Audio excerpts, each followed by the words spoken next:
History books have taught us the wrong story about ancient seafaring. For centuries, we were told that ocean crossings were impossible before European explorers, but that narrative is crumbling. This video will reveal the sophisticated navigation methods that let ancient mariners cross oceans thousands of years earlier than we ever believed possible. You will discover how they used the stars as maps, read messages in ocean swells, and developed technologies we are only beginning to understand. How did they cross the vast Pacific without any modern instruments? What forgotten knowledge allowed them to find tiny islands in a world of endless blue? The answers will fundamentally reshape your understanding of human history and our ancestors' incredible capabilities. Are you ready to see the ancient world in a completely new way?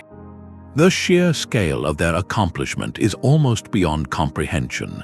While Europe was still in the shadow of the Roman Empire, Polynesian voyagers were already navigating a watery universe twice the size of the Moon, discovering and settling islands so remote they are mere specks in an endless blue. Their vessels were not simple rafts but massive, twin-hulled canoes, engineered for stability and endurance. Picture a craft large enough to transport an entire community, with decking that supported families, their food crops, and even domesticated animals, all sailing into the unknown for voyages that could last for weeks. This was not a desperate drift but a series of deliberate colonizing expeditions. The true mystery lies not in their courage, but in their method. How could anyone find a destination they had never seen, across thousands of miles of featureless ocean, without a single compass or chart? The answer is that they learned to read the ocean itself as a living map. They memorized the star compass, a mental chart where specific stars would rise and set like celestial signposts, marking the direction to every known island. But the stars are only visible at night, so by day they became masters of reading the waves. A seasoned navigator could feel the subtle shifts in ocean swells reflected against the hull, sensing the presence of a distant island long before it broke the horizon. They watched the flight patterns of seabirds at dusk, knowing certain species would always fly toward land to roost. They even learned to read the sky, where a stationary, greenish tint in the clouds often betrayed the lagoon of an atoll lying beneath. This holistic art of wayfinding was a symphony of natural observation, a deep knowledge passed down through generations. It allowed them to not just survive the Pacific, but to master it, creating a navigational network that connected a triangle of islands stretching from New Zealand to Hawaii to Easter Island. Their story rewrites our entire understanding of ancient exploration. If they could achieve this 2,000 years ago, what other forgotten chapters of human migration still lie hidden beneath the waves? The night sky was their uncharted map, a vast celestial dome where every star held meaning. Ancient navigators did not simply glance upward, they engaged in a profound dialogue with the cosmos. They understood that the heavens were not random, but a predictable, rotating sphere. Their primary tool was a mental construct known as the star compass, a brilliant conceptual grid that divided the horizon into 32 directional houses. Each house was the domain of a specific star or constellation, acting as a fixed point of reference. When a guiding star was too high in the sky, they would simply watch for the next one to rise from its designated house on the horizon, creating a continuous, unbroken chain of celestial signposts. This was not just about knowing that a certain star was in the east. It was about knowing that when one star set, another would rise from the exact same point to take its place, creating a star path you could sail on forever. Their knowledge went even deeper with the Zenith star method. These master sailors had memorized which specific stars passed directly overhead, the zenith point for each of their known islands. Think of it like this: if you know that the star Sirius passes directly above Hawaii, then sailing north or south until Sirius is directly overhead instantly tells you that you have reached the correct latitude. You are now on the same east-west line as your target. From there, you would just sail east or west along that line, guided by the star paths, until you saw the familiar cloud formation or felt the specific ocean swell that signaled landfall. This ability to determine latitude from the stars alone was a revolutionary concept, a technique European explorers would not formally develop for centuries. The sheer sophistication of this celestial knowledge, passed down through generations without a single written chart, reveals a scientific tradition refined over thousands of years. It forces us to ask, if they could achieve this level of astronomical precision, what other secrets of the ancient world have we yet to rediscover? But the stars were only half the story. For ancient navigators, the ocean itself was a living, breathing map. While sailing across the vast Pacific, Marshallese voyagers perfected an art known as wave piloting, a skill so refined it allowed them to sense islands they could not see. They learned to interpret the ocean's subtle language, a complex system of waves constantly interacting with unseen land. The open ocean is dominated by large, rhythmic swells generated by steady winds, creating a predictable pattern. But when these swells encounter a distant atoll or a submerged reef, something remarkable happens. The water reacts, some waves reflect back, bouncing off the land like an echo. Others refract, bending around the island's contours. A master navigator, often lying down in the canoe to better feel the vessel's motion, could detect these minute changes. He could feel a slight shift in the rhythm, a new pattern emerging from the dominant swell. This was not a vague feeling, it was a precise science. By reading the interference patterns on the water's surface, the crisscrossing of different wave trains, he could triangulate the position of land far beyond the horizon. This created a constantly updating mental chart of the sea, a dynamic navigation system that worked perfectly even during cloudy days or starless nights. The preservation of this profound knowledge into the modern era is a powerful testament to its effectiveness. It suggests that these ancient mariners possessed a sensory understanding of their environment we are only beginning to appreciate. If they could navigate such immense distances by literally feeling the waves, how many other voyages once thought impossible were actually regular occurrences in the ancient world? Yet the ocean and stars were not their only guides, for the sky itself was filled with living compasses. Ancient navigators developed an intimate relationship with seabirds, recognizing their behaviors as infallible signs pointing toward land. They understood that while the stars were fixed and the waves followed patterns, birds were dynamic messengers, bridging the gap between the known and the unknown. Species like terns and noddies became particularly crucial. These birds fly out to sea at dawn to fish in the open waters, but they must return to solid ground each evening to rest and nest.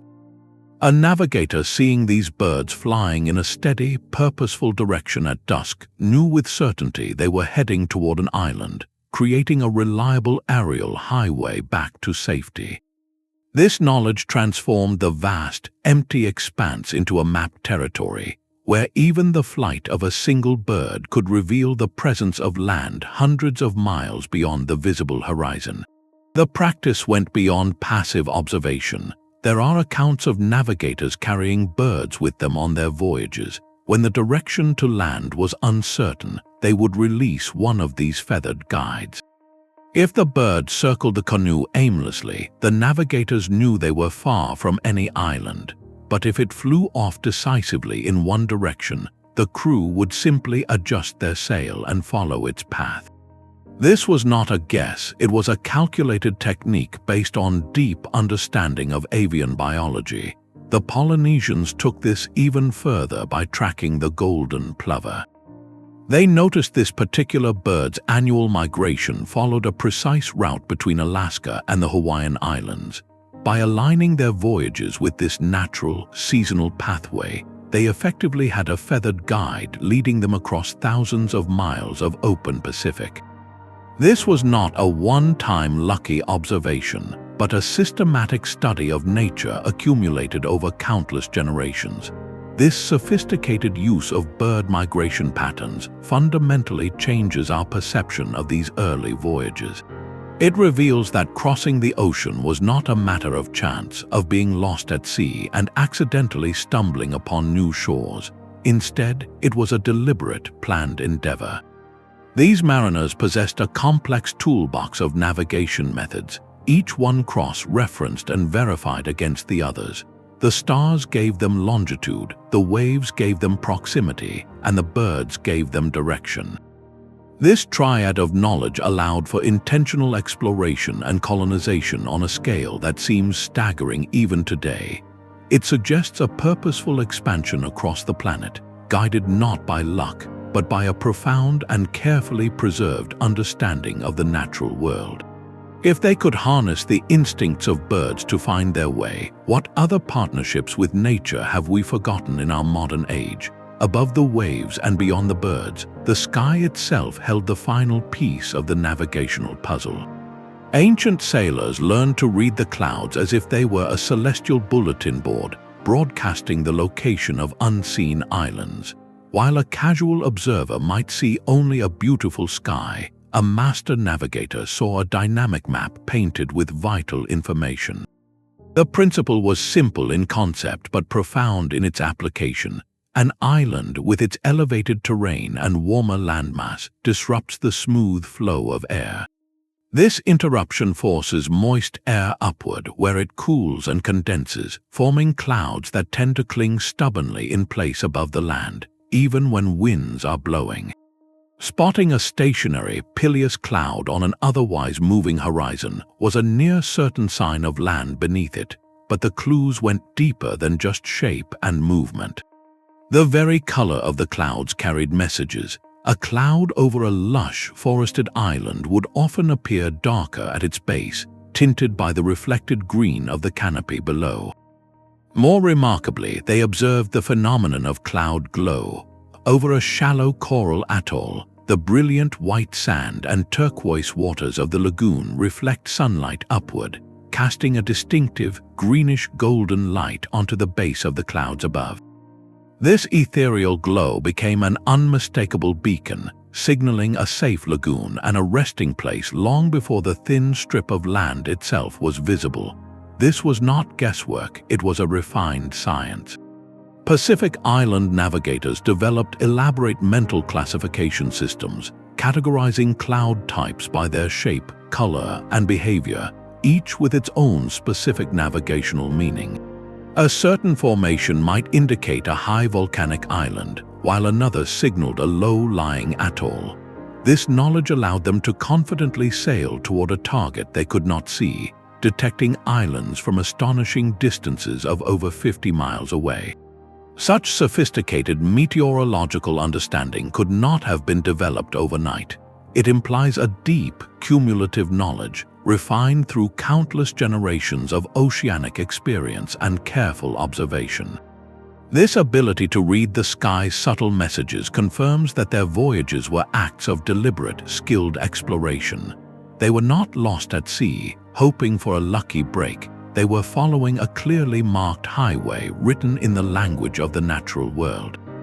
With the stars as their compass, the waves as their chart, the birds as their guides, and the clouds as their landmarks, they possessed a complete, integrated navigation system. This raises a compelling question about the very origins of this knowledge. If these techniques were so advanced and required generations to perfect, how far back in time does the story of human ocean voyaging truly begin? The ocean itself held a rhythm, a deep and steady pulse that ancient navigators learned to feel with their entire bodies.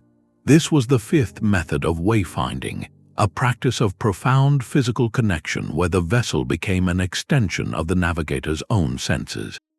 In the vast Pacific, major wind systems generate consistent, long-distance swells that move across the ocean like rolling highways. A master navigator, often reclining in the canoe, would tune his body to the dominant swell's direction, its interval, and its unique feel. By keeping a constant angle to this primary rhythm, he could maintain a straight course for days or even weeks on end, without a single glimpse of the sun or stars. This was not passive travel, it was active engagement, a continuous dialogue with the sea's fundamental energy. The true genius of this method, however, lay in detecting the subtle disruptions within this rhythm. When the primary swell encountered an island, its energy would interact with the land. Some waves reflected back, creating a secondary, intersecting pattern. Others would bend or refract around the island's flanks. To an untrained person, the water would just look like water. But to the navigator, feeling the canoe's gentle pitch and roll change in a specific way, these interference patterns were as clear as a signpost. He could decipher the crisscrossing wave trains to triangulate the position of an unseen island, determining both its direction and its approximate distance long before any land was visible. This embodied knowledge represents a depth of environmental intimacy that modern technology has largely replaced. We now rely on satellites and digital screens, but they possessed a living, feeling connection to the ocean's pulse. The sophistication of reading these watery signatures suggests their navigational capabilities were not primitive. In many ways, their ability to interpret the natural world in real time rivaled the solutions we take for granted today. If they could achieve such feats of perception, what does that tell us about the very origins of their seafaring tradition? Such refined skill could not have appeared overnight. It hints at a forgotten epoch of exploration, pushing the timeline of ocean migration back into a much deeper and far more mysterious past. Far to the north, another ancient seafaring culture faced a different navigational nightmare, the perpetually overcast skies of the North Atlantic. The Vikings could not rely on the clear star paths of the Pacific. Their challenge was to navigate under a solid gray ceiling where the sun was a hidden ghost. Norse sagas speak of a magical tool for this very purpose, a sunstone. For centuries, this was dismissed as pure myth, a fanciful legend, but modern science has revealed a startling truth. The legendary sunstone was almost certainly a piece of Iceland spar, a transparent calcite crystal that possesses a remarkable property: it polarizes light. Even on a completely cloudy day, sunlight penetrating the atmosphere becomes polarized, creating a pattern of light waves vibrating in a specific direction that is invisible to our eyes. The crystal makes this pattern visible. A navigator would hold the clear stone up to the sky and slowly rotate it. As he turned it, the crystal would appear to change color or darken and lighten depending on its alignment with the hidden sun's polarized light. When the crystal appeared brightest or darkest depending on the method, it was aligned directly with the sun's position, revealing its location even through thick cloud cover. Laboratory tests have proven this is not just theory. Skilled users can pinpoint the sun's location with an accuracy of within 1 or 2 degrees, a level of precision that would be more than sufficient for plotting a course across the open ocean. This was not magic, it was sophisticated applied optics. The Vikings, often portrayed as mere raiders, were in fact master mariners equipped with a technological advantage. They combined this sunstone with their own deep environmental knowledge, reading the flight paths of birds and the shapes of distant waves. This trio of techniques allowed them to cross the treacherous North Atlantic, reaching Iceland, Greenland, and even the shores of North America centuries before Columbus. The confirmed existence of such a device in the Viking Age forces a profound reconsideration. If one culture had developed a complex optical tool for navigation 1,000 years ago, who is to say others did not? This single artifact pushes the timeline for advanced scientific navigation back by centuries, suggesting a hidden history of technological innovation on the high seas that we are only just beginning to uncover. The story of ancient navigation now carries us to the banks of the Nile, where a civilization we think of as river-bound may have been one of history's most underestimated sea powers. We picture the Egyptians as masters of the river, yet temple walls tell a different story, one of vast multi-year ocean voyages to a fabled land known as Punt. These were not simple river excursions. They were state-sponsored expeditions involving massive ships constructed with a brilliant technique, sewn plank hulls. Instead of using nails, skilled shipwrights literally stitched the planks together with rope, creating a vessel that was flexible and resilient, able to twist and bend with the power of ocean swells without cracking apart. This advanced technology was purpose-built for the open sea, but the most tantalizing clues lie not in their shipbuilding, but in the resting places of their honored dead. Modern chemical analysis has detected traces of cocaine and nicotine within the tissues of certain mummies. These are plants that, before the modern era, grew exclusively in the Americas. Their presence in ancient Egypt poses a profound mystery. How could these substances have reached the Nile Valley thousands of years before Columbus, if not by some form of transoceanic contact? The implication is staggering, suggesting that Egyptian vessels may have successfully crossed the Atlantic. To achieve such a feat, their navigational knowledge must have been extraordinary. They were expert astronomers, tracking the cycles of stars like Sirius, which they associated with their annual flood. This celestial mastery would have provided them with a reliable method for sailing by night. Furthermore, their documented trade routes along the African coast would have taught them the patterns of seasonal winds, particularly the powerful monsoon winds of the Indian Ocean. Understanding these predictable air currents was the key to planning a return voyage, allowing a ship to sail out with one seasonal wind and back with another. If they did reach the Americas, their methods would have mirrored those of the Pacific Islanders, a sophisticated blend of star paths, bird migration observation, and a deep reading of ocean currents. The evidence from the sewn plank ships to the botanical mysteries paints a portrait not of an isolated river culture, but of a potential seafaring nation whose ocean legacy we are only just beginning to piece together. This forces us to reconsider a fundamental question: how many other ancient cultures, now lost to time, possessed the knowledge to cross the world's oceans, leaving only faint chemical whispers and enigmatic temple reliefs as their only testament? While the Egyptians may have ventured into the Atlantic, another civilization was almost certainly mastering it. The Phoenicians were not just merchants of the Mediterranean. They were the undisputed naval superpower of their age, and their reach may have extended across the entire ocean. Historical records from ancient Greece describe a staggering feat: a Phoenician fleet commissioned by an Egyptian pharaoh that successfully circumnavigated Africa around 600 BCE. This was not a coastal cruise, it was a 3-year voyage into the complete unknown, a journey that would have demanded every ounce of their navigational genius. To accomplish this, they built their ships with revolutionary strength, using a technique called mortise and tenon joinery.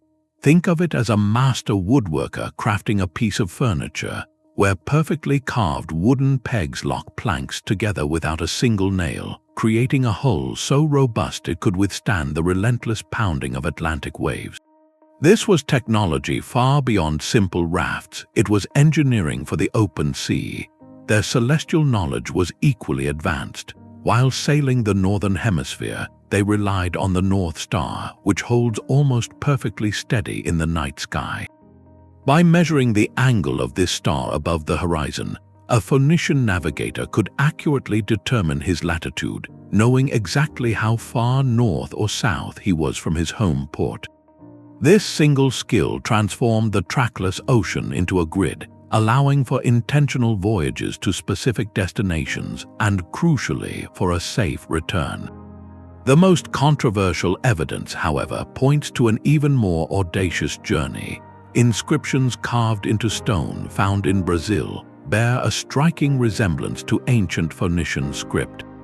While hotly debated, these artifacts raise a tantalizing possibility that their vessels crossed the Atlantic and reached the New World. Their methodology would have been a hybrid of techniques, using coastal landmarks when possible, but switching to pure open ocean navigation by the sun and stars when necessary, all while reading the prevailing wind patterns like a map. As consummate traders, their greatest asset was secrecy. Successful routes were state secrets, closely guarded to maintain their monopoly. This mercantile silence likely explains why so little physical evidence of their epic voyages remains. They had every reason to ensure their discoveries were never recorded in public ledgers or grand monuments. If they did achieve these crossings, their navigational accomplishments would stand as a high watermark in human history, a peak of maritime skill that would not be reached again for over 1,000 years. Their story forces us to confront a haunting void in the historical record, a silence that may not mean absence, but rather the calculated quiet of a master who had no need to boast. The Kon-Tiki Expedition stands as one of history's most daring practical experiments. In 1947, anthropologist Thor Heyerdahl challenged the academic establishment by building a simple balsa wood raft and sailing it across the entire Pacific Ocean. His goal was not just adventure, but to test a radical idea that ancient South American people could have intentionally sailed westward and reached the islands of Polynesia. His vessel, the Kon-Tiki, was a replica constructed using only materials and technologies available in pre-Columbian times. With a crew of 5, he set off from Peru, casting his fate to the ocean currents. For 101 days, they lived on the open sea, navigating by the sun and stars, reading the patterns of seabirds and feeling the rhythm of the waves. They proved that the primitive raft was not only seaworthy but remarkably resilient, its flexible design riding over massive swells instead of fighting them. Their most critical discovery was the power of the Humboldt Current. This massive river within the ocean acts as a natural conveyor belt, flowing steadily from the coast of South America directly into the heart of Polynesia. Combined with the relentless push of the trade winds, it provided a natural highway, making an east-to-west voyage not just possible, but almost inevitable for any vessel caught in its flow. While modern genetic evidence has since shown that Polynesia was settled from the west by Austronesian peoples, the Kon-Tiki's success demonstrated something equally profound.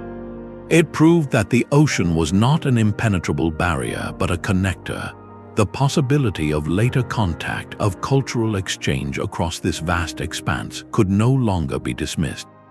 Heyerdahl's great contribution was his insistence on testing ancient claims not in a library, but on the open water.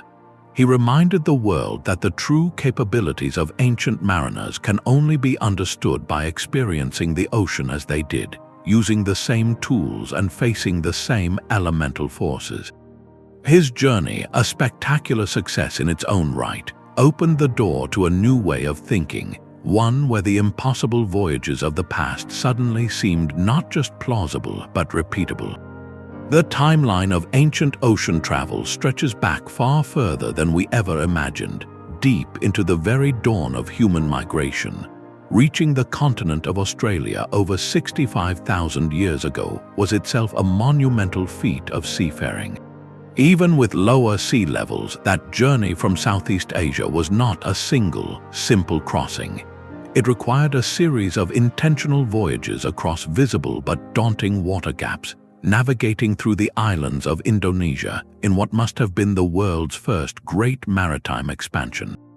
This was not a casual coastal hop. It was a deliberate push into the unknown, demonstrating that our species possessed ocean-going capabilities almost from the start. But the story grows even more complex. Recent genetic research hints at a connection that, if confirmed, would rewrite human history entirely. Studies suggest a link between Aboriginal Australian populations and some South American groups, potentially dating back around 15,000 years. This contact would have occurred long before the continents were supposedly connected by the Bering Land Bridge migration. The implications are staggering, pointing to the possibility of transoceanic voyages across the Pacific, an astonishing 15 millennia before Europeans even knew the ocean existed. How could such a journey have been possible? The methods would have been elemental yet profound. Early mariners would have observed the great migratory pathways of birds, species that fly across vast stretches of ocean with unerring accuracy. They might have followed the seasonal routes of whales, intelligent companions who know the sea's hidden pathways. At night, they would have steered by the simple, bright constants of the night sky, using the rising and setting of key stars as their guide. This speculative network finds a tangible clue in a humble plant, the sweet potato. This is a crop that originated in South America, yet it was found established across Polynesia long before any European explorer set foot there. Its presence is a botanical witness, a silent testament to some form of pre-Columbian contact across the immense Pacific. This suggests our ancestors were not isolated populations, but participants in a vast, informal web of cultural and biological exchange. These emerging connections completely dismantle the old idea of ancient civilizations developing in isolation. Instead, they paint a picture of a much more connected planet, where the oceans were not barriers but highways for the bold.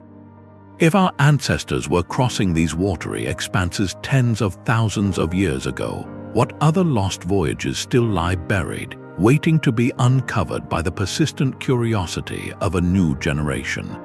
While European kingdoms were still building their first ocean-going caravels, the Ming Dynasty was launching the largest wooden fleet the world would ever see. Under the command of Admiral Zheng He in the early 15th century, these treasure fleets were not just a handful of ships, they were floating cities of diplomacy and power. A single expedition could comprise over 300 vessels, including massive treasure ships over 400 feet long, accompanied by supply ships, troop carriers, and water tankers, all manned by tens of thousands of sailors, soldiers, and diplomats. Decades before Vasco da Gama struggled to round the tip of Africa, these Chinese armadas were already crisscrossing the Indian Ocean, establishing trade routes that stretched all the way to the eastern coast of Africa. Their navigation was a masterpiece of integrated technology, employing massive magnetic compasses housed in central cabins, detailed star charts that mapped the heavens, and complex sailing directions known as rutters that recorded depths, landmarks, and sailing times between ports. Some historians suggest they may have even used an early version of the marine sextant, a tool for measuring the angle of celestial bodies, allowing for astonishingly precise open ocean navigation. Yet these 15th century voyages likely represent not the beginning, but the glorious peak of a maritime tradition stretching back for millennia. The design of their junks was centuries ahead of its time, featuring revolutionary watertight bulkheads that compartmentalized the hull, preventing a single breach from sinking the entire vessel, a safety feature European shipbuilders would not adopt for hundreds of years. Their advanced lug sails, stiffened with bamboo battens, allowed them to sail efficiently into the wind, making them arguably the most seaworthy and manageable ships of the ancient world. This technological supremacy fuels a compelling and controversial theory that Chinese explorers may have reached the Americas long before Columbus. Supporters point to archaeological anomalies like the so-called Bellingham stone anchor, a heavy, grooved stone found off the California coast whose design resembles ancient Chinese anchors. They also note intriguing cultural parallels such as similar artistic motifs and shared technological concepts like papermaking that appear in both Mesoamerican and Chinese civilizations. While mainstream scholarship remains skeptical, the sheer scale of Chinese maritime ambition forces a profound question. If they possessed the ships, the manpower, and the navigational skill to project power across the entire Indian Ocean, what prevented them from venturing further? The sudden end of the treasure fleets, a decision rooted in internal court politics, led to the deliberate dismantling of this naval supremacy and the intentional loss of its vast geographical knowledge. This act of historical amnesia suggests they may have possessed secrets of the seas that we are still struggling to rediscover, a lost chapter in human exploration written in the wake of junks that once sailed to the very edges of the known world. The most sophisticated map of the Pacific Ocean was not drawn on parchment, but etched into human memory. Entire constellations of knowledge, from the precise bearing to a solitary atoll to the seasonal shift of a major current, were preserved and passed down through a living library of oral tradition. For Polynesian navigators, this was a sacred and immense responsibility. They were the custodians of a dynamic database encoded within chants, stories, and rhythmic recitations of the star compass. A single training chant could be a set of precise sailing directions, instructing an apprentice to steer toward the rising point of Sirius until the Pleiades hung directly overhead, then turn toward the setting point of Arcturus. This was not poetry in the abstract. It was a functional, verbal GPS containing vital data on star paths, seasonal winds, bird migrations, and the locations of islands scattered across thousands of miles of open water. The sheer volume of information memorized by a master navigator is almost beyond our modern comprehension, a mental chart of the entire Pacific. When these oral maps are compared with modern satellite data, researchers are consistently astonished by their geographical accuracy. The chants did not merely describe a general direction. They provided a replicable course that could guide a canoe to a specific, tiny island with remarkable reliability. This system of knowledge preservation allowed Pacific Islanders to maintain and use transoceanic travel routes for over 2,000 years without a single written word. The enduring success of this method fundamentally challenges a deep-seated modern assumption that literacy is a prerequisite for complex geographical and scientific understanding. It suggests that ancient oral traditions were not just folktales, but highly refined vehicles for technical data. If such intricate navigational science could be sustained through song and story for centuries, what other advanced understanding of the natural world have we lost simply because it was never written down? Ancient observatories were far more than temples to the gods. They were the world's first naval academies. Within these sacred spaces, priests and navigators worked in concert, transforming celestial movements into a practical science for crossing the oceans. A structure like Stonehenge was not merely aligned with the solstices for ceremony. It was a massive stone calendar marking the precise windows when the winds and currents shifted to favor an ocean voyage. The same principle is found in Egyptian temples oriented to the star Sirius, whose heliacal rising signaled both the annual Nile flood and the opening of the sailing season. This was institutional knowledge on a grand scale, a systematic collaboration between land-based astronomers and open ocean mariners. The Maya, for instance, achieved a stunning level of precision in tracking the planet Venus. They charted its 584-day cycle with an error of just 1 day in 500 years. This was not an abstract exercise. It was likely critical for timing long-distance voyages, as the appearance of Venus as the morning or evening star could have marked the beginning or end of safe travel periods across the Gulf of Mexico or beyond. The development of such accurate calendars was the key that unlocked the sea. It allowed ancient cultures to move beyond opportunistic coastal hops to deliberate, planned expeditions. They could now predict the monsoon winds that would carry them to a distant land, and just as importantly, know when those same winds would reverse to bring them home again. This integration of astronomy and seafaring reveals a sophisticated scientific discipline, a coordinated effort that provided mariners with a celestial almanac for the year ahead. If an entire civilization was aligning its monuments and its calendar with the stars to support maritime travel, How many other voyages of discovery were not accidents, but the direct result of this advanced, centralized planning? But these ancient mariners did not rely solely on the language of nature. They also built a world of guiding structures. Across coastlines and islands, civilizations constructed permanent navigational aids that transformed the seascape into a marked highway. The most famous was the Pharos of Alexandria, a towering lighthouse whose fire could be seen from over 30 miles away. Its construction required a staggering investment of labor and engineering, proving that maritime navigation was considered vital enough to merit one of the ancient world's most ambitious architectural projects. This was not an isolated monument. On a smaller scale, stone cairns were piled on headlands, creating visible markers against the sky. Temples were deliberately positioned on promontories, their silhouettes serving as familiar landmarks for sailors returning home. In Micronesia, the incredible complex of Nan Madol was built atop a series of artificial islets. This was not just a ceremonial center. It likely functioned as a crucial hub for Pacific voyaging, a place where navigators could rest, resupply, and exchange vital information before launching into the vast Eastern Pacific.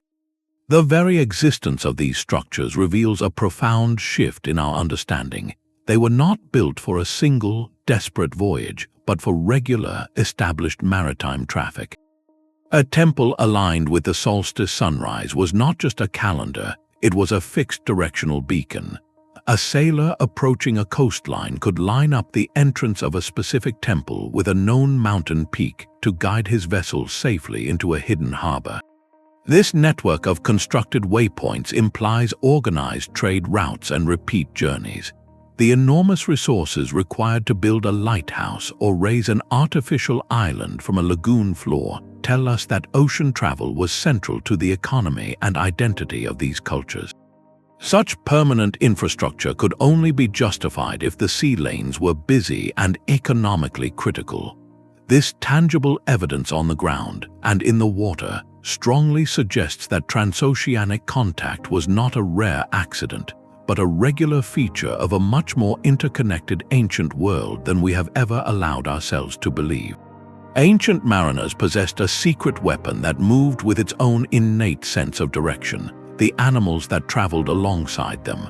They understood that the natural world was filled with master navigators, and by quietly observing their companions, they could unlock secrets of the sea. Consider the sea turtle, which embarks on an epic migration across thousands of miles of open ocean to return to the very beach where it was born. It achieves this feat by detecting the subtle gradients of Earth's magnetic field, reading an invisible map written in forces we can scarcely perceive. Or the great whales, whose deep, resonant songs may carry across entire ocean basins as they follow ancestral migration routes with unerring precision. The salmon, after years at sea, finds its way back to the exact river of its origin, a testament to a sensory understanding of water chemistry and current that remains mysterious to us. For a human navigator sharing the same watery expanse, these creatures were not just fellow travelers, they were living, breathing compasses. The Polynesian practice of carrying pigs, dogs, and chickens on their great canoes may have served a dual purpose. Beyond providing sustenance, these animals were highly sensitive to environmental changes. Their behavior, growing restless or excited, could signal the proximity of land long before a human could see or feel it. A sudden shift in the direction sharks were swimming might indicate a nearby atoll, while a pod of dolphins consistently heading one way could mark a reliable path toward richer fishing grounds or sheltered waters. This was bionavigation, a profound partnership with the natural world. It was not about dominating the elements, but about listening to them, about understanding that every creature, from the bird in the sky to the turtle in the deep, possessed a piece of the navigational puzzle. This deep ecological wisdom, accumulated over countless generations, reveals a level of interconnected thinking that our modern reliance on technology has largely eclipsed. It suggests that the greatest map of all was not carved in stone or drawn on parchment, but was written in the living language of the earth itself, a language these ancient sailors had only just begun to decipher. The open ocean presented a constant mathematical problem, one these ancient navigators solved in their heads with stunning accuracy. Without a single written number, they were constantly performing complex calculations of speed, time, and angle. To determine their north-south position or latitude, they developed a simple yet brilliant method using their own hands. A navigator would extend his arm and use the width of his fingers to measure the angle of a guiding star above the horizon. Each finger's width represented a specific angular measurement, a personal but consistent unit. By tracking how the star's altitude changed night after night, he could calculate how far north or south he had traveled. Some cultures refined this further with simple angle measuring sticks, notched pieces of wood that provided a more standardized reference. This allowed them to practice sailing by latitude, a technique where they would steer to keep a specific star at a constant height above the horizon. If the star rose, they were sailing south. If it fell, they were going north. Maintaining this celestial altitude was the key to following a perfectly straight east-west line directly to their target island. For the even more difficult problem of longitude, they relied on a continuous process of mental dead reckoning. This was a dynamic calculation of their position based on an estimated speed and the direction they had sailed, constantly updated with fresh observations. They judged their vessel's speed by the sound and feel of water passing the hull, and they measured time by the movement of the stars across the sky. Every shift in the wind, every change in the current, was mentally logged and factored into this running calculation. The true repository for this mathematical wisdom was the oral tradition itself. The chants and stories passed from master to apprentice were not just lists of directions, they were encoded algorithms. A single poetic line might contain the necessary data to calculate the correct sailing angle when a specific constellation reached a certain point in the sky, linking stellar geometry with seasonal wind patterns. This reveals a form of advanced, applied mathematics that was deeply embedded in a practical art. It challenges the very foundation of our historical narrative, which often places the birth of complex math solely in the West. Here in the vast Pacific, a different kind of quantitative genius was flourishing, one born from the absolute necessity of finding a tiny island in a world of endless blue. The ocean's greatest secret was not a landmark, but a schedule written in the sky and sea. Ancient mariners understood that timing was everything, and their voyages were meticulously planned around the planet's rhythmic climate cycles.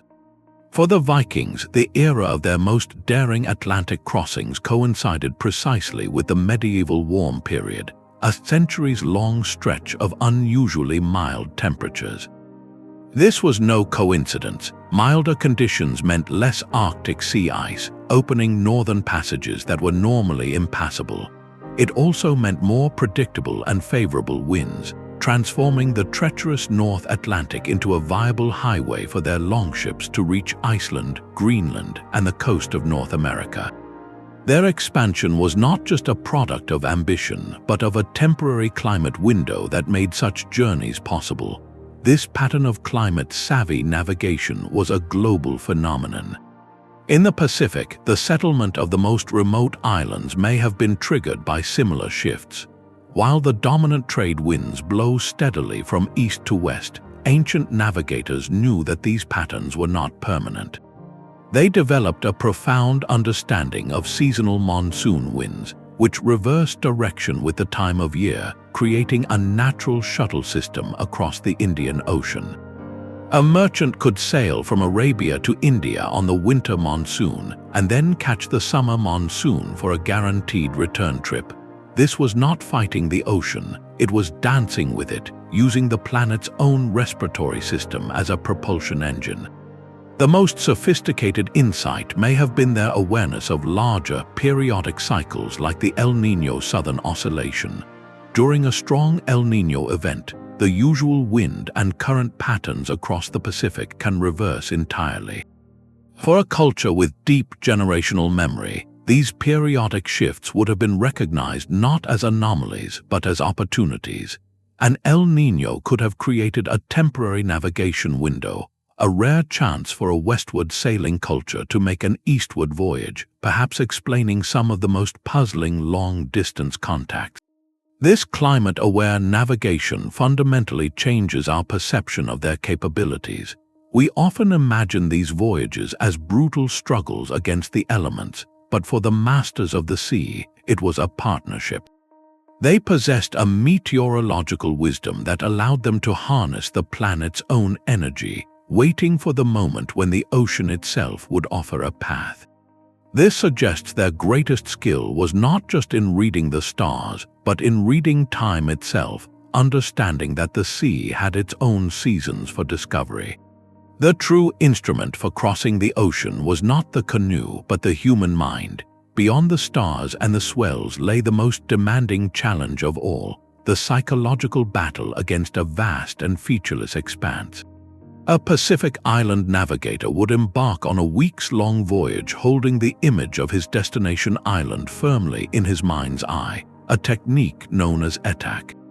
He did not imagine the canoe moving forward through the water, but rather visualized the island itself sailing toward him, pulled by the guiding stars.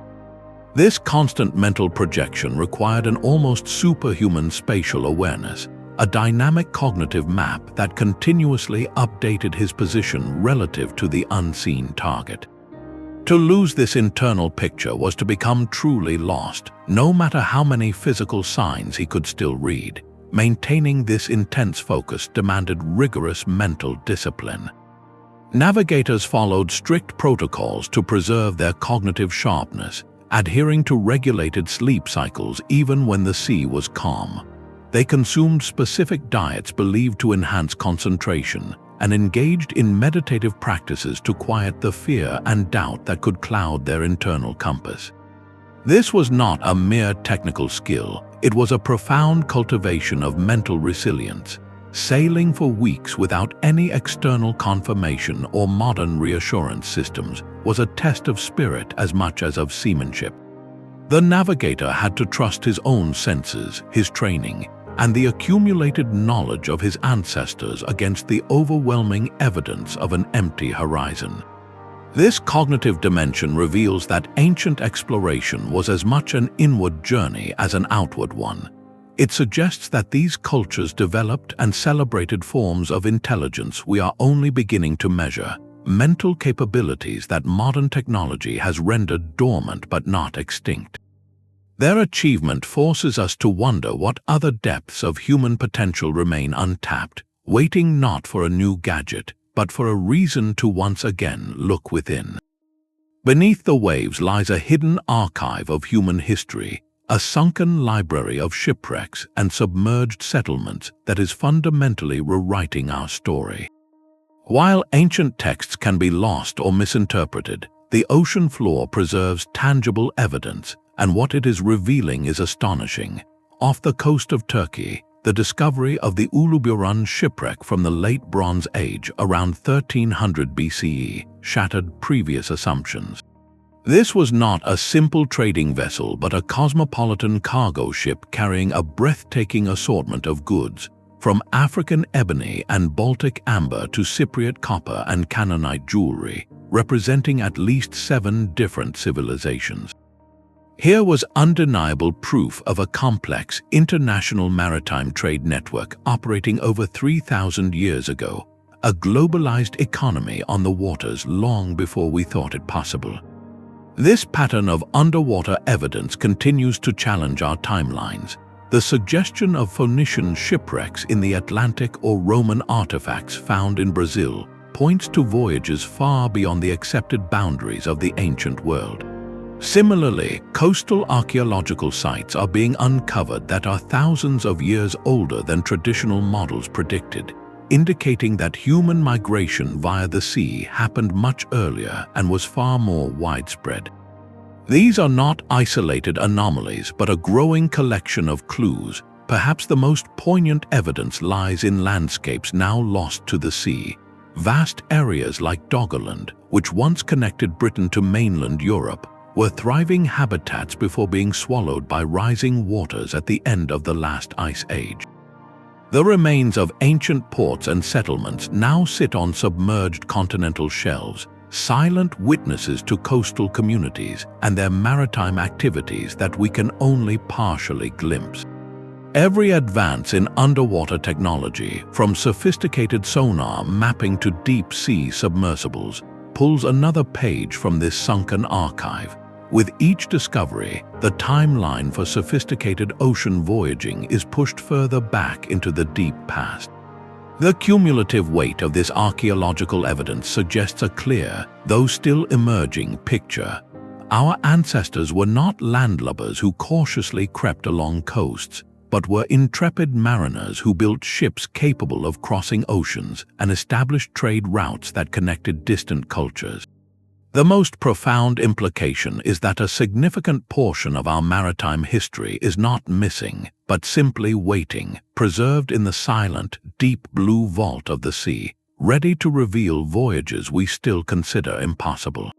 The sweet potato's journey is a silent witness to voyages we have forgotten.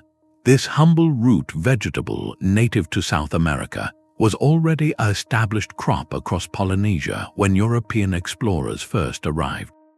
Its presence on remote Pacific islands cannot be explained by wind, waves, or bird migration. It could only have been transported by people. This botanical clue points to a profound connection across the world's greatest ocean, a transfer that implies ancient mariners not only reached another continent but returned, bringing back a valuable food source that would become a staple for generations. The evidence extends far beyond a single plant. African bananas appear in the archaeological record of South America, while chicken bones found in Chile have been genetically linked to poultry from Southeast Asia, not Europe. These are not random occurrences but a pattern of biological exchange that defies the old map of isolated civilizations. How could a chicken cross the Pacific without a boat? How could a banana from another hemisphere take root without a gardener to carry its shoots? These living artifacts form a collective testimony, a quiet argument for an interconnected ancient world. The clues continue beyond biology and into the realm of ideas. Consider the pyramid. The sudden emergence of massive, stepped pyramid structures in both ancient Egypt and Mesoamerica has long puzzled historians. While they could be independent inventions born of a universal human impulse to build toward the heavens, the similarities in architectural form and celestial alignment are striking. Both cultures possessed advanced astronomical knowledge, tracking the complex cycles of Venus with stunning accuracy and orienting their monuments to precise solar and stellar events. Such parallel development is possible, but when combined with the biological evidence, it suggests another possibility: the sharing of core concepts across oceanic highways. Even language adds a controversial but fascinating layer. Certain words and linguistic structures found in cultures separated by immense oceans bear resemblances that some researchers argue are too close to be mere coincidence. While this line of inquiry is hotly debated, it contributes to a growing mosaic of anomalies. This was not likely a single, dramatic meeting, but a slow, sporadic, yet sustained network of contact.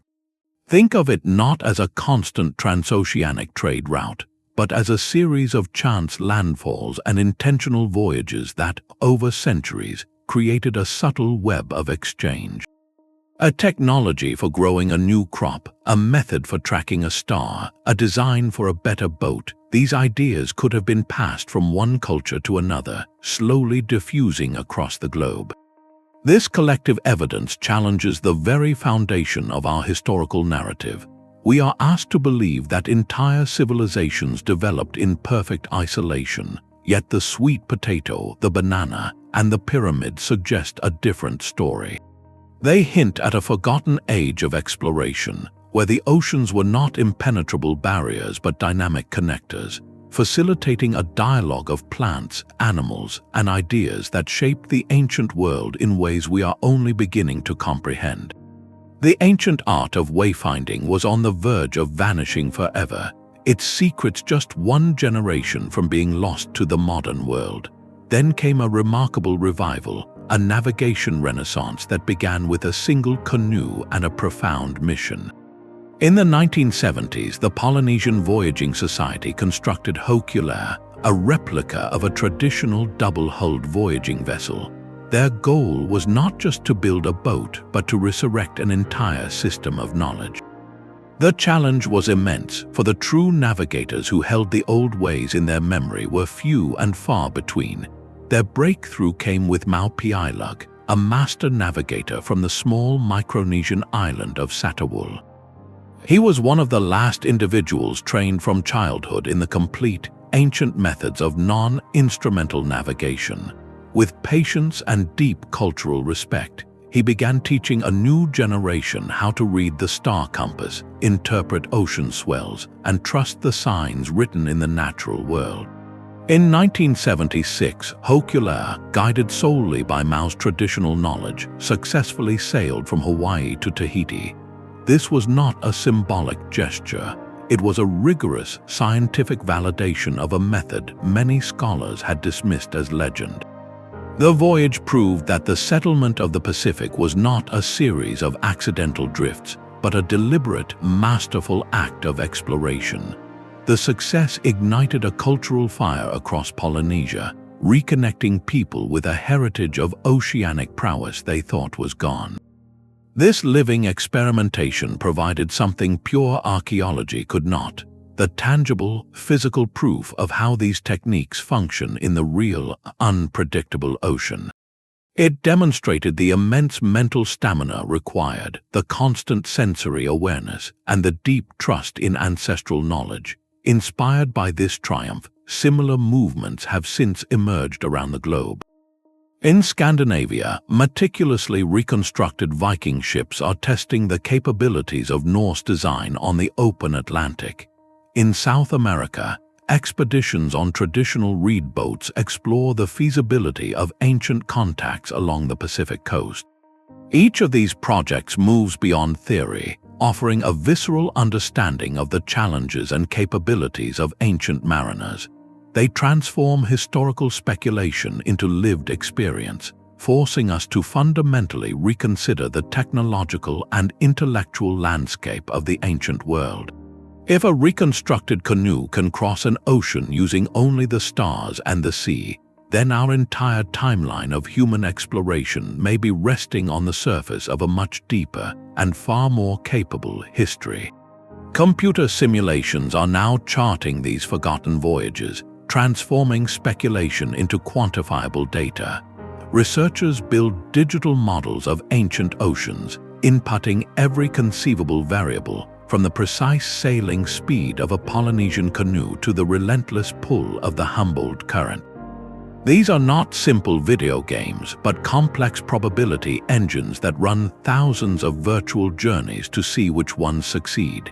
One of their most startling findings is that accidental voyages were far more likely than we ever assumed.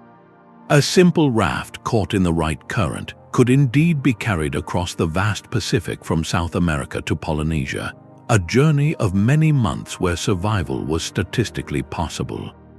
This provides a plausible mechanism for how the sweet potato, that silent witness, might have first made its journey. Yet the simulations reveal something even more compelling. When the models are updated to include the known toolkit of ancient navigation, the results shift dramatically. A vessel guided by a master wayfinder, one who could read the stars and correct for drift, does not just occasionally stumble upon land. It consistently reaches its target. The success rate for intentional voyages, especially those timed to coincide with favorable seasonal winds, becomes surprisingly high. The ocean in these digital reconstructions is no longer a trackless waste. It reveals itself as a network of natural conveyor belts. The models highlight specific aquatic highways like the North Pacific Gyre, which creates a great circular current connecting Asia with North America. Another simulation might show how the Agulhas current, flowing down the eastern coast of Africa, could have served as an express route for ancient vessels from India or Arabia. These are not random paths but predictable, recurring routes that ancient mariners could have discovered through generations of observation and bold experimentation. This theoretical approach provides a rigorous scientific framework. It allows us to move beyond debating whether a single voyage was possible, and instead ask how often such journeys might have occurred over centuries. When combined with the tangible proof from experimental archaeology like the Kon-Tiki and the Hokule'a, these digital voyages create a powerful, converging case. They suggest that the ancient world was not a collection of isolated bubbles, but a planet subtly yet persistently connected by those who learned to read the language of the sea. Yet every revolutionary discovery first faces the fortress of established knowledge. When new evidence emerges suggesting ancient ocean crossings, it encounters a wall of legitimate scientific skepticism. Mainstream archaeology does not reject these ideas out of hand, but rather upholds a fundamental principle: extraordinary claims require extraordinary evidence. The current historical narrative, which places major transoceanic contact in the age of European exploration, is built upon decades of careful research and a vast body of evidence. To dismantle this framework requires proof that is both undeniable and contextually sound.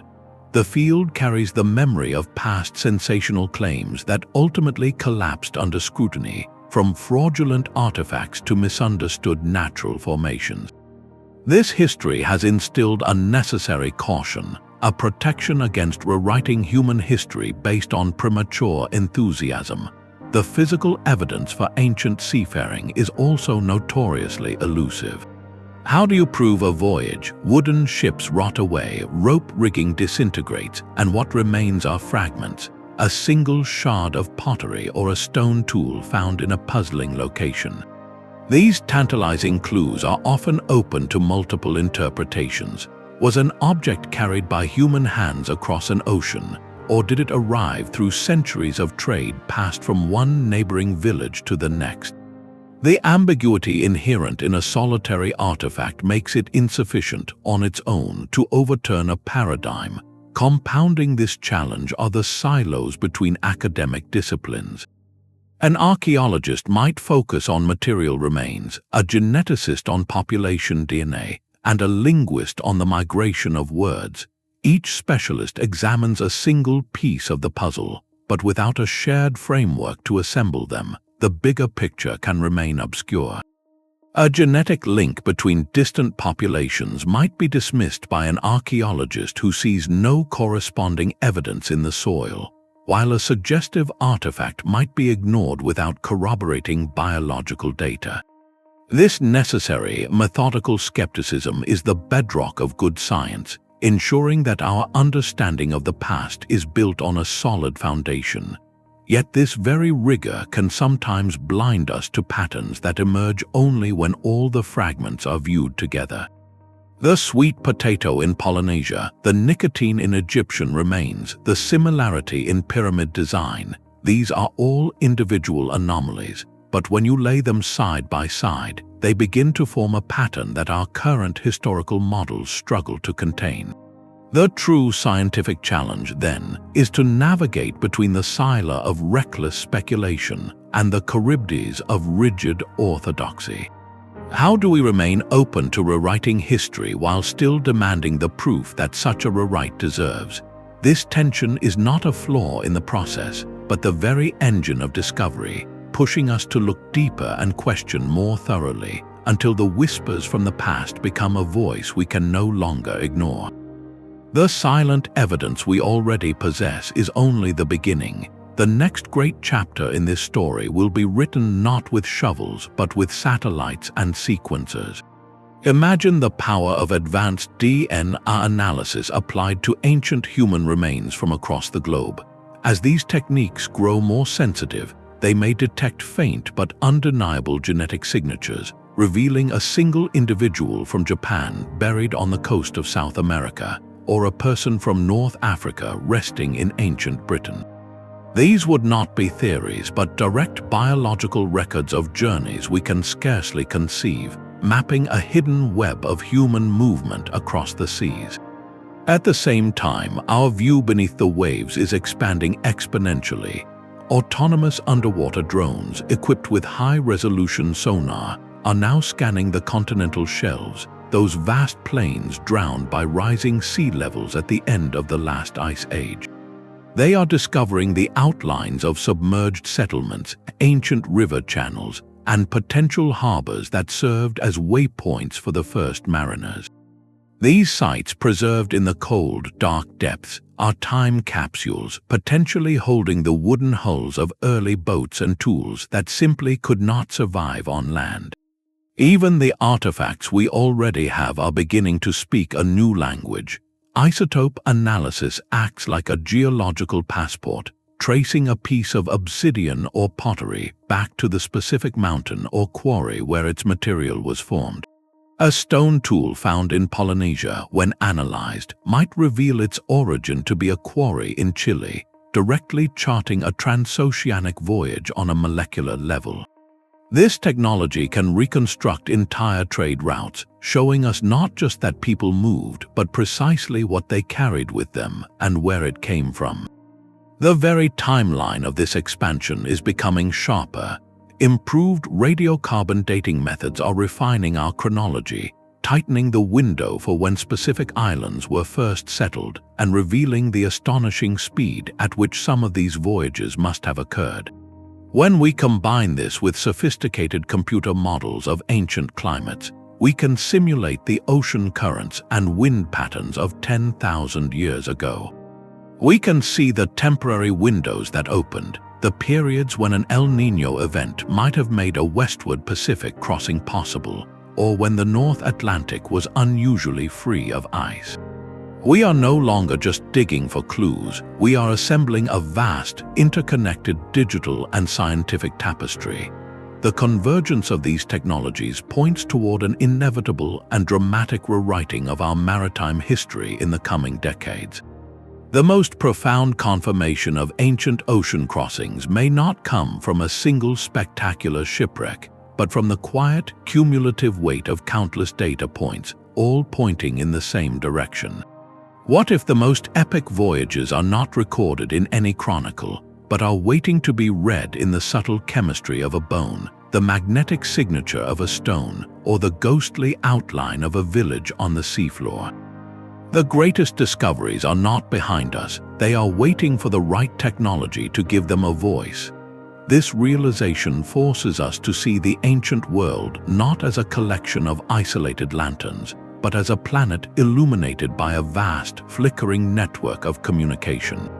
For over a century, the dominant theory in archaeology has been one of isolation, where civilizations like Egypt, Mesoamerica, and China developed their pyramids, their precise calendars, and their complex societies entirely independently.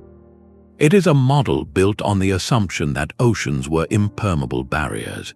But if we accept that ancient mariners could cross these same oceans, that foundational assumption crumbles. Suddenly, the parallel development of pyramid structures on different continents becomes less a case of convergent evolution and more a potential echo of shared knowledge, a brilliant idea that traveled. The appearance of similar astronomical alignments in temples separated by thousands of miles of water might not be a universal human impulse alone, but evidence of a conversation we can no longer hear. This does not diminish the genius of these cultures, rather, it enriches it, placing them within a dynamic, global exchange of concepts and technologies. It restores their full agency, showing that their achievements were not happy accidents or gifts from outsiders, but the result of their own sophisticated engagement with a wider world. This interconnected narrative fundamentally changes our understanding of innovation itself. Perhaps humanity's greatest leaps forward were never made in total isolation, but were instead sparked by the cross-pollination of ideas across vast distances, a process fueled by an innate and ancient human drive to explore. This revised history presents a vision of our ancestors not as sedentary farmers, but as intrepid, curious beings, forever pushing against the horizon, forever connected by the very waters we once thought divided them. Our journey through these ancient navigation methods reveals a profound truth, one that challenges the very foundations of our historical narrative. Our ancestors were not primitive wanderers hoping for a lucky landfall. They were master scientists of the natural world, possessing a sophisticated understanding of the ocean, the sky, and the stars. Their capabilities, from celestial wayfinding to the intricate reading of ocean swells, from tracking bird migrations to deciphering the messages in the clouds, enabled deliberate ocean voyages across thousands of miles. These were not accidental discoveries, but the result of knowledge systems refined over countless generations, allowing for exploration and colonization on a staggering scale, millennia before European caravels ever left their shores. The evidence for this connected ancient world is no longer just a collection of intriguing myths. It is a growing body of data emerging from archaeology, genetics, and botany. The presence of the South American sweet potato in Polynesia, the genetic whispers linking distant populations, and the architectural parallels across oceans all point toward a planet where the seas were highways, not barriers. This revised understanding does not diminish the accomplishments of later explorers like Columbus or Magellan, but rather expands our appreciation for human ingenuity across all cultures and all epochs. It restores a lost chapter of global connection, revealing a deep history of maritime achievement that was once the domain of many peoples. As we continue to rediscover these lost navigation methods through projects like the Hokule'a, we are recovering more than just technical knowledge. We are reconnecting with a fundamental aspect of the human spirit, our innate and enduring drive to explore, to connect, and to understand our world. The oceans were liquid continents, and our ancestors were their master navigators. If this exploration of ancient maritime capabilities has expanded your view of human history, consider subscribing for more content that challenges conventional narratives. We would love to hear your thoughts in the comments. Which of these ancient navigation methods do you find the most compelling?